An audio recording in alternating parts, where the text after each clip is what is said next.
nous accueillons Mégane sur l'antenne d'Europe 1. Bonjour Mégane. Bonjour. Quel âge avez-vous ? 27 ans. 27 ans. Alors, la cyberhaine, vous y avez été confronté d'un seul coup en août 2016.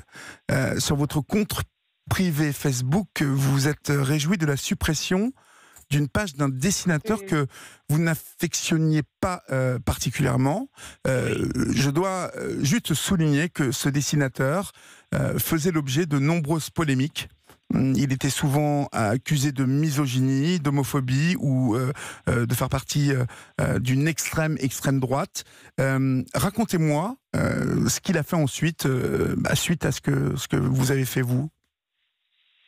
En fait, ce qui s'est passé, c'est qu'il m'a donc pris comme cible, Oui. en annonçant à tous ses fans que j'étais la responsable de la fermeture de sa page. Alors que non, j'ai jamais signalé ce monsieur, j'avais pas une présence sur Internet importante, donc je n'avais pas la capacité de mobiliser les foules pour une opération pareille. Et donc, qu'avez-vous fait exactement ? Qu'avez-vous fait exactement ? J'ai juste posté un message sur mon mur privé en disant que j'étais contente. Ouais. Donc, c'est tout. Comme vous le dites, voilà, pas de démarche en fait pour entraîner une foule derrière vous. Vous avez, comme beaucoup de gens font dans leur journée, écrit un truc sur votre mur Facebook, un ressentiment. Vous dites qu'il vous a pris comme cible. Il a explicitement appelé sa communauté à vous cyberharceler, c'est ça ? Oui. Puisqu'il a mis mon nom, prénom en clair devant tout le monde en expliquant que je ne devais pas être surprise si je recevais 2-3 messages. Et ça n'a pas raté, les gens l'ont suivi immédiatement. Oui, parce que ça n'est pas 2-3 messages qui ont suivi. Ah non.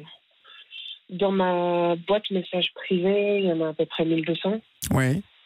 Et après, il y a des commentaires partout sur Internet, il y a des articles, des messages de forum. Enfin, j'ai été dépossédée de mon identité, clairement. Comment vous avez réagi au départ face à cette vague de haine ? Parce que tous ces messages, vous parlez de 1200 messages, mais bien évidemment, ce sont 1200 messages de haine que vous avez reçus. Comment est-ce qu'on réagit à ça ? Est-ce qu'on a peur ? Est-ce qu'on se sent dépassé tout à coup par un acte dont on n'avait absolument pas prévu les conséquences ? J'ai eu très peur. Après, j'avais eu des pensées suicidaires sur le coup, puis après, je me suis ressaisie. Et j'ai demandé à des amis de m'aider à sécuriser mes comptes, à compter les messages, à faire une veille, en fait. On s'est organisé pour faire une veille. Alors, qu'appelez-vous une veille ? Parce que tout le monde n'est pas spécialiste de ça. Alors, ce que j'appelle une veille, c'est donc de surveiller, en fait, on surveillait les messages, les commentaires, pour voir s'il y avait des infos personnelles comme votre adresse, votre numéro de téléphone. D'accord. Voilà.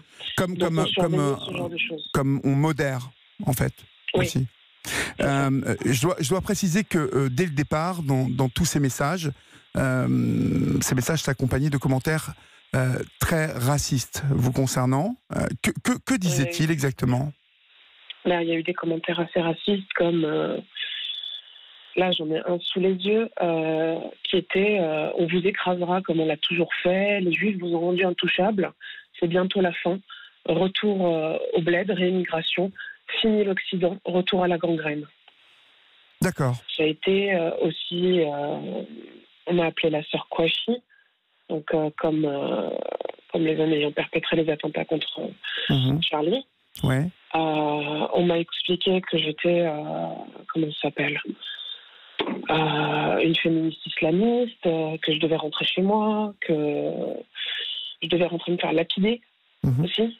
Alors tout cela, Mégane, on va continuer à en parler bien évidemment, juste parce que vous avez signalé sur votre page Facebook encore. Je le rappelle parce que c'est assez, ça explique beaucoup de choses de notre société.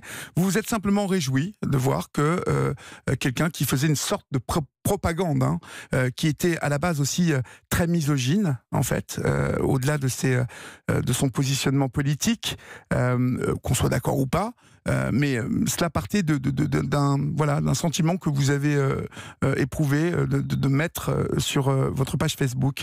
On va voir que ça a été beaucoup plus loin que ces menaces et ces messages que vous avez reçus tout à coup sur Facebook.